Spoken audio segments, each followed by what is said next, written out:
Hello everybody, my name is Kai, and welcome back to Warframe. Today we will be taking a look at the Incarnate Shotgun, Felarx. I have a couple of builds and uses to show you today for maximum power on this fantastic weapon. So the Felarx, like I said, is an Incarnate Shotgun obtained from Cavallero and Chrysalith on the Zeraman, which means that it is only available after completing the New War quest, but as you can see, it is very strong and well worth your time to go get, alongside all the other Incarnate weapons, to be honest. About the actual Incarnate form itself, it kind of started out worse than the normal version of the Felarx, but after some buffs that it got recently, which gave it infinite punch through and a larger projectile, it sort of functions like a mini Tenant Archoplasmor, and albeit it is still technically worse than the normal version, but definitely usable in every way. So why don't we go over to Cavallero and discuss this evolution. Now unfortunately, you do actually need to be in the Chrysalith and speaking to Cavallero to look at or change your evolutions.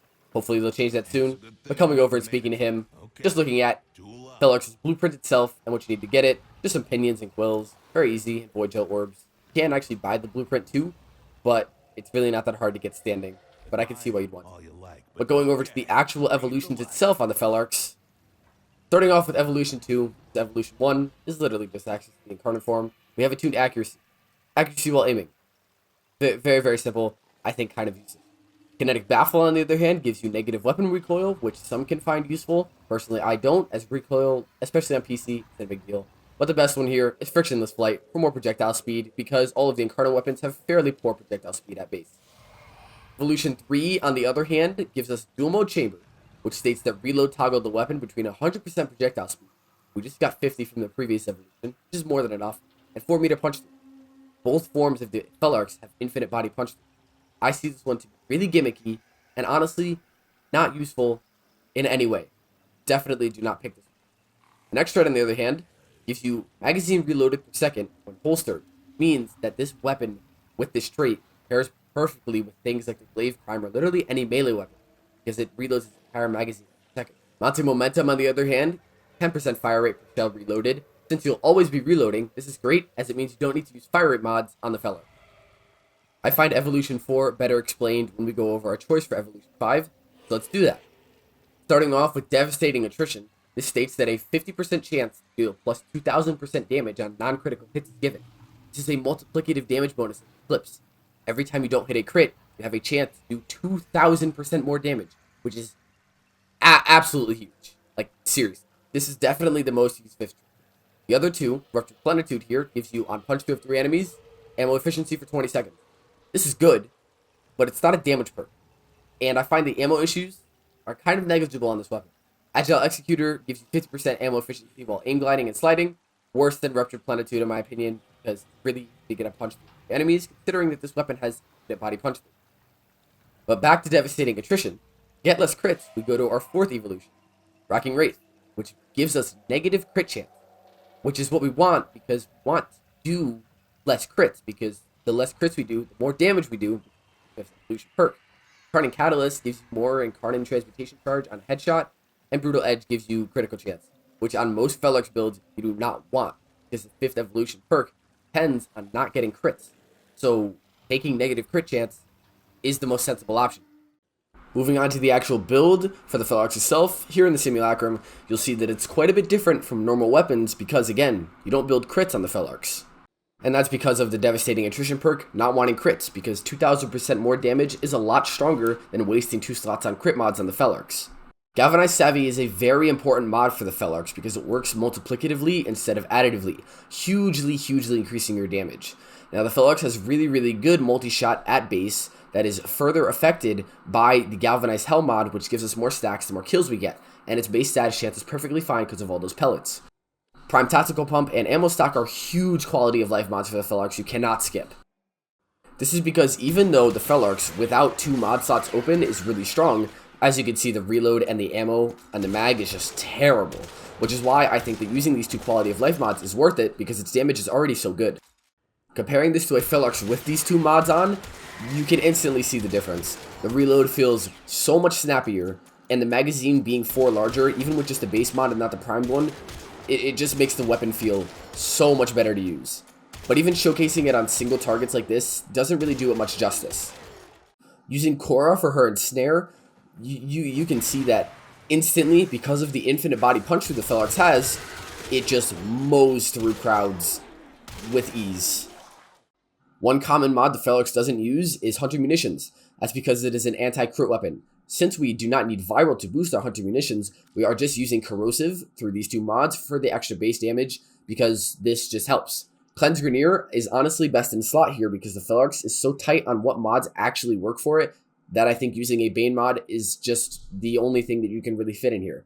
And besides that, Blaze is just great because it gives you heat damage, which stacks perfectly with corrosive, and is also just the best single element because we don't have many other mod slots to combine. You can replace this with things such as Vigilante Armaments or the Status Chance version, but I think that that's kind of unnecessary. Our Arcane, though, is going to be Primary Merciless for a bunch of reasons.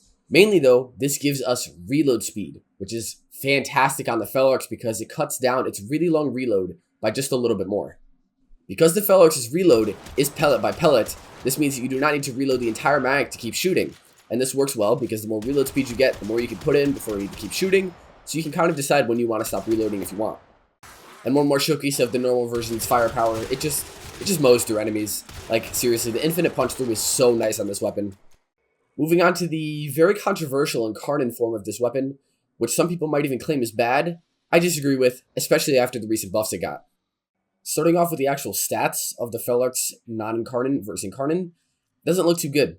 The base form actually has more damage than the Incarnate form, which isn't necessarily a bad thing, but it also changes its IPS from higher slash weighting to impact and radiation. For some reason, they also decided to make the dual pistols that it turns into have a slower fire rate than the base version, which to me makes no sense. Luckily though, with the buffs that it got, they did give it infinite body punch through like its normal version has.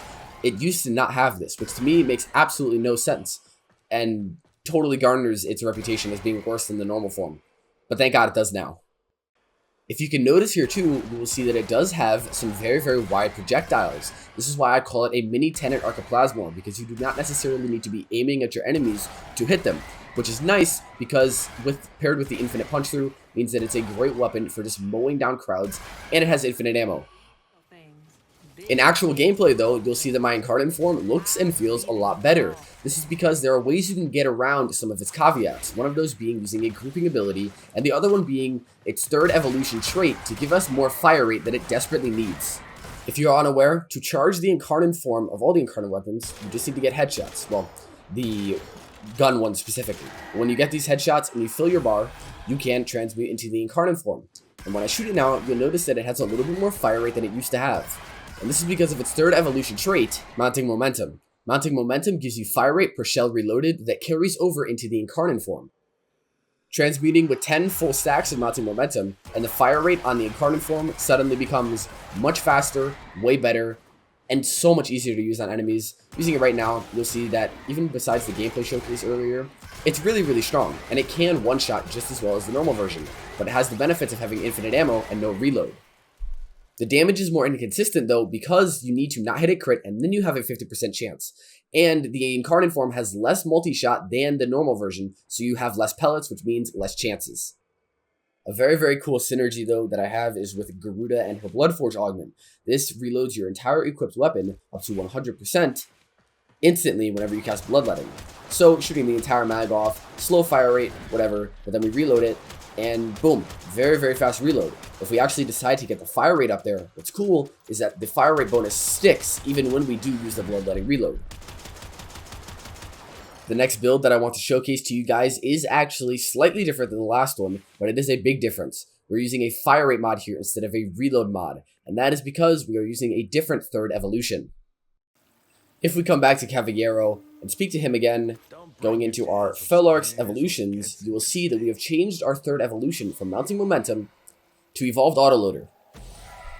Evolved Autoloader reloads 50% of your magazine when holstered per second.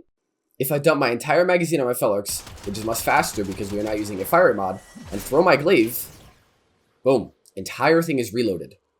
On some enemies, we just dump our mag on them, and then when we run out of ammo, throw our glaive and explode it. Boom, reloaded, whole thing, throw our glaive again. And what's great is because we're using a fire rate mod, we just keep the bonus the whole time. With a build like this, you just mow down an entire crowd and then you throw your glaive. And the upsides to something like this are that you are essentially killing the entire time, because the glaive is very strong in kills, and so does the Felarx. So there is essentially no downtime compared to when you actually have to manually reload. Sure, this is a little bit more involved, but I think the returns are a lot better because you are always killing compared to constantly needing to reload. The Felarx is also great for mowing down those heavy-duty targets that the Glaive Prime and its Slash procs cannot kill very, very quickly, so Eximus units and the likes like that, really great for, but the Glaive Prime is also really great for bosses and Acolytes and the likes.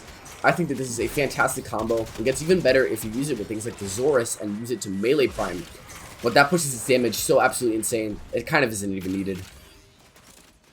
Reviewing the build one more time, we are using Dexterity here because we do not need the extra reload speed that is granted to us from Primary Merciless, but honestly, if you wanted the extra damage, go with Deadhead.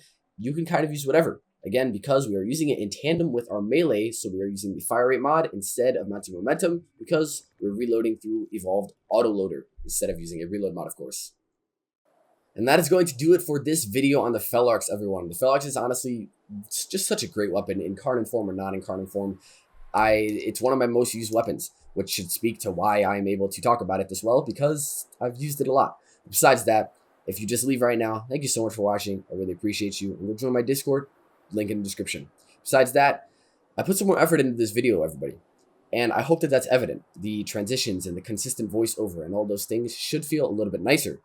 I am planning to do the rest of my videos in a style like this because I want to make the best content possible for you guys, and I think that this is a much better viewing experience compared to the, very drastic jump cuts that I have in the rest of my videos. So if the returns on this are good, then I'm just going to continue to try and do this style for the rest of them, and obviously as I get better at editing and all that stuff, they will continue to get better, so expect just the best content that I can put out for you guys as we continue to grow.